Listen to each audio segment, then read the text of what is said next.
ನಾಯಕರಾದಂತಹ ಸನ್ಮಾನ್ಯ D K Shivakumar ಸಾಹೇಬರಿಗೆ ಶುಭ ಕೋರೋದಕ್ಕೆ ಬಂದಿದ್ದೀವಿ ನಾವೆಲ್ಲ ಯುವ ಶಾಸಕರುಗಳು. ನಾವು ನಮ್ಮ CLP ನಾಯಕರಾಗಿ ಆಯ್ಕೆ ಆಗಿರುವಂತಹ ಸನ್ಮಾನ್ಯ ಡಿ ಕೆ ಶಿವಕುಮಾರ್ ಸಾಹೇಬರಿಗೆ ಮತ್ತೆ ರಾಹುಲ್ ಗಾಂಧಿ ಅವರಿಗೆ, ಖರ್ಗೆ ಸಾಹೇಬರಿಗೆ, ಮತ್ತೆ ನಮ್ಮ ಪಕ್ಷದ ಹಿರಿಯ ಮುಖಂಡರುಗಳಿಗೆ, ಹಿರಿಯ ನಾಯಕರುಗಳಿಗೆ, ಮತ್ತೆ ಸನ್ಮಾನ್ಯ ಸಿದ್ದರಾಮಯ್ಯ ಸಾಹೇಬ್ರಿಗೂ ನಾವು ಕೋರ್ಕೊಳ್ಳೋದೇನು ಅಂತ ಅಂದ್ರೆ, ಇವತ್ತೇನು ಸನ್ಮಾನ್ಯ ಸಿದ್ದರಾಮಯ್ಯ ಸಾಹೇಬ್ರನ್ನ ಬದಲಾವಣೆ ಮಾಡಿ ಡಿ ಕೆ ಶಿವಕುಮಾರ್ ಅವ್ರನ್ನ ಆಯ್ಕೆ ಮಾಡಿದ್ದಾರೆ ಹೊಸದಾಗಿ, ಅದೇ ರೀತಿ ಹಿರಿಯ ಸಚಿವರುಗಳು ಯಾರಿದ್ದಾರೆ, ತುಂಬಾ ವರ್ಷದಿಂದ ಸಚಿವರಾಗಿರುವಂತವ್ರು, ಅವ್ರಿಗೆ ಅವಕಾಶ ಕೊಡಬಾರ್ದು ಅಂತ ನಾವೇನ್ ಹೇಳಲ್ಲ. ಸಿದ್ದರಾಮಯ್ಯ ಸಾಹೇಬ್ರನ್ನೇ ಬದಲಾವಣೆ ಮಾಡಿದ ನಂತರ ಯುವಕರುಗಳಿಗೆ ಅವಕಾಶವನ್ನ ಕೊಡಬೇಕು.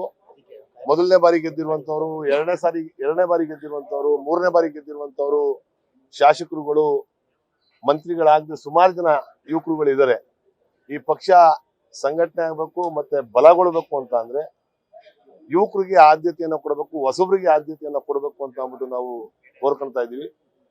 ಮತ್ತೆ ಜಾತಿವಾರು ಪ್ರದೇಶವಾರನು ಯೋಚನೆ ಮಾಡಿದಾಗ ಯಾರು ಸೀನಿಯರ್ಸ್ ಗಳು ಇರ್ತಾರೆ ಆ ಸಮುದಾಯದಲ್ಲಿ ಅಂತವ್ರನ್ನ ತೆಗೆದು ಹೊಸಬ್ರಿಗೆ ಅವಕಾಶವನ್ನ ಮಾಡಿಕೊಟ್ರೆ ಇನ್ನೂ 25-30 ವರ್ಷ ಪಕ್ಷವನ್ನ ಸಂಘಟನೆ ಮಾಡುವಂತ ಶಕ್ತಿಯನ್ನ ಬೆಳೆಸುವಂತ ಯುವಕರುಗಳಿಗೆ ನೀವು ಅವಕಾಶವನ್ನ ಮಾಡಿಕೊಟ್ರೆ ಪಕ್ಷ ಸಂಘಟನೆ ಮತ್ತೆ ಒಗ್ಗಟ್ಟಿಂದ ಇರೋದಕ್ಕೆ ಎಲ್ಲಾ ತರದ ಅವಕಾಶಗಳು ಇರ್ತದೆ ಅಂತ ಅನ್ನೋದು ನಮ್ಮ ಅನಿಸಿಕೆ ಅಂತ ಅನ್ನೋದನ್ನ ನಾನು ನನ್ನ ಅಭಿಪ್ರಾಯವನ್ನ ಈ ಮಾಧ್ಯಮದ ಮುಖಾಂತರ ತಿಳಿಸ್ತಾ ಇದ್ದೀನಿ. ಇದನ್ನ ದಯವಿಟ್ಟು ನಮ್ಮ ವರಿಷ್ಠರು ಗಮನಿಸಿ ಇದ್ರ ಬಗ್ಗೆ ಹೆಚ್ಚಿನ ಗಮನವನ್ನ ಕೊಟ್ಟು ಹೊಸಬ್ರಿಗೆ ಆದ್ಯತೆಯನ್ನ ಕೊಡುವಂತ ಕೆಲಸ ಮಾಡ್ತಾರೆ ಅಂತ ನನ್ನ ನಂಬಿಕೆ ನಮ್ಗಿದೆ.